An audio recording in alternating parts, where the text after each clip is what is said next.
Hello guys, welcome to my YouTube channel. शुरू हो गई। दूसरी तिमाही में आय करीब 18% और मुनाफा 3 गुना से ज्यादा जरूर बढ़ा।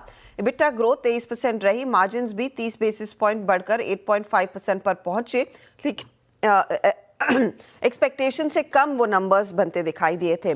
अब यहाँ से आगे का आउटलुक क्या है? कंपनी के chief operating officer Pankaj Mittal हमारे साथ है। मित्तल साहब, स्वागत है आपका सीएनबीसी आवाज पर। सेकेंड क्वार्टर में मार्जिन्स पर थोड़ा सा प्रेशर जरूर बनता दिखाई दिया है। H2 को लेकर क्या आउटलुक बना है? क्या कुछ और बेहतरी की उम्मीद की जाए सेकेंड हाफ में? हमारे रिजल्ट्स जो माहौल है इस समय अनसर्टेनिटी का, उसके मुताबिक काफी अच्छे रहे। अगर हम ईयर ऑन ईयर देखते हैं सेम क्वार्टर में, तो 18% रेवेन्यू में वृद्धि हुई है और जो एबिटा है वो 23% बढ़ा और प्रॉफिट आफ्टर टैक्स 66% बढ़ा है। और जो हमारा बुक बिजनेस है वो, जब हमने पिछली बार 31 मार्च को बताया था तो करीब 84 बिलियन यूएस डॉलर्स का था और आज की डेट में करीब करीब 88 बिलियन डॉलर्स के करीब है। और इस मॉल के तहत हम लोग डाइवर्सिफाई और करते जा रहे हैं नए प्रोडक्ट्स के साथ में और नए कस्टमर्स के साथ में। साथ साथ जो इमर्जिंग मार्केट्स हैं उनके अंदर में हमने ग्रीनफील्ड साइट्स और एक्सपैंड करने के लिए लगा रहे थे, जो कि पहले बताया था कि 19 जगहों पर एक्सपेंशन चल रहे हैं जो ऑटोमोटिव नॉन ऑटोमोटिव दोनों साइड में थे।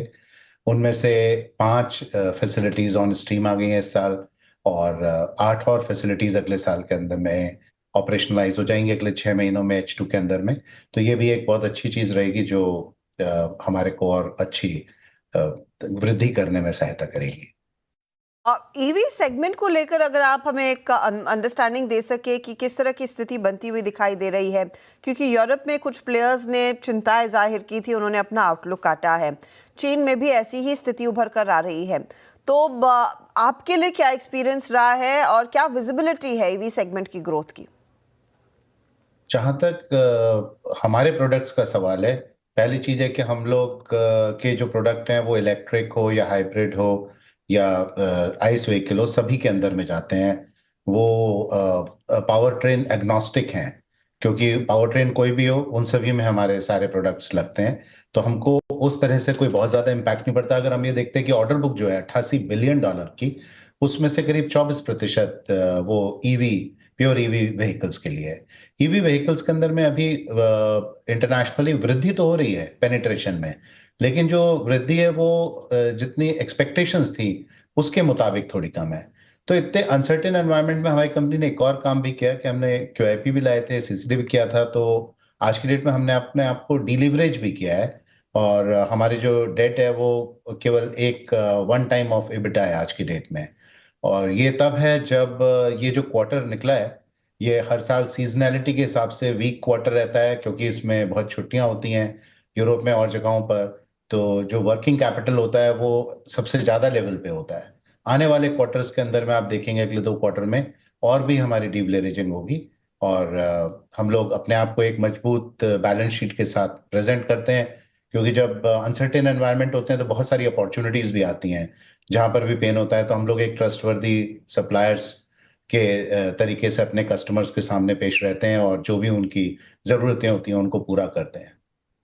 अब ओके, फेयर इनफ, बट ऐसी स्थिति में आपने कैपेक्स और गाइडेंस थोड़ा सा नरम जरूर किया है। क्या ये इन कॉन्टेक्स्ट टू जो ग्लोबल मार्केट्स में हो रहा है उसके मद्देनजर है या फिर इंडिया को लेकर भी चिंताएं हैं? हमने कहा था कि 5,000 करोड़ प्लस माइनस 10% का गाइडेंस दी थी। अभी हमने कहा प्लस माइनस 5 थोड़ी और, क्योंकि जो इन्वेस्टमेंट्स हो रहे होते हैं प्लांट के अंदर में उनको लगाने में, लेकिन जहां पर लॉन्चेस डिले हुई हैं, आपको पता ही है कि कुछ जगहों पर ईवीज में कुछ मॉडल्स की लॉन्चेस को डिले किया है कस्टमर्स ने। तो जो चीजें हम डिले कर सकते हैं, जैसे मशीनरी है और बहुत सारे इंफ्रास्ट्रक्चर है जो स्टेप बाय स्टेप जैसे रैंप अप होते हैं करते हैं, तो उनमें हम टाइम टू द रिक्वायरमेंट कर लेते हैं।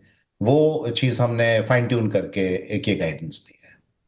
अब मैं आपसे ये पूछना चाहूंगी, ग्लोबल कॉन्टेक्स्ट में अब अमेरिका में 2 रेट कट्स तो हो ही चुके हैं। संभावना है कि कुछ और रेट कट्स आगे भी होते हुए दिखाई देंगे।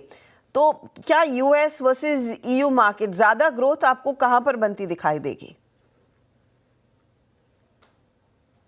हम लोगों ने प्लांट्स ज्यादातर सारे आप देखेंगे कि वो उसी रीजन में लगे हुए हैं। तो आज की डेट में जो नॉर्थ अमेरिकन मार्केट है वो हमारा, जैसे इंडिया के अंदर में 20% है, वहां पर भी 20% है। तो बहुत अच्छी हमारी पेनिट्रेशन है, वहीं पर ही मैन्युफैक्चरिंग होती है उसी रीजन के अंदर में। तो हर जगह पर रीजनल मैन्युफैक्चरिंग है, हर एक जगह पर। तो जो जिस तरह की मैसेजिंग आजकल हो रही है कि आप बहुत दूर से सप्लाई नहीं कर सकते हैं, तो हम लोग एक बहुत अच्छी स्थिति में हैं उस चीज को अगर हम देखते हैं। और आपने सही कहा कि प्रीमियराइजेशन तो हो ही रहा है, और जहां पर प्रीमियराइजेशन है वहां पर बहुत इम्पैक्ट नहीं है। तो वो कंटिन्यूअसली एक अच्छी ट्रेजेक्टरी के ऊपर में चलते रहते हैं। ग्रुप ने दूसरा जो एक नॉन ऑटो साइड का एक डाइवर्सिफिकेशन लिया था, उस पर भी बहुत अच्छी तरह हम लोग अग्रसर हैं। हमें बहुत अच्छी स्ट्रॉन्ग ग्रोथ आ रही है उस एरिया के अंदर में। हमने कंज्यूमर इलेक्ट्रॉनिक्स के साइड में एक्सपेंशन के बारे में बात की थी। उसका प्लांट, पहला जो छोटा प्लांट है वो ऑन स्ट्रीम आ चुका है। उसमें फर्स्ट बैच हम कस्टमर्स को दे चुके हैं, और अब हम नए एक्सपेंशन के ऊपर चल रहे हैं जहां पर सीरियल प्रोडक्शन शुरू होगा कुछ समय बाद। और दूसरा जो हम लोगों का एरोस्पेस का बिजनेस है, उसमें भी हमारी 16 फैसिलिटीज हैं जो कि कस्टमर के पास भी हैं, और कुछ बेस्ट कॉस्ट एरियाज के अंदर में भी है, जिससे हम कस्टमर्स को अच्छी तरह सपोर्ट कर सके, चाहे वो स्ट्रक्चरल मेटेलिक पार्ट्स हों या फिर इंजन के पार्ट्स हों। हम सभी चीजें उनको दे रहे हैं।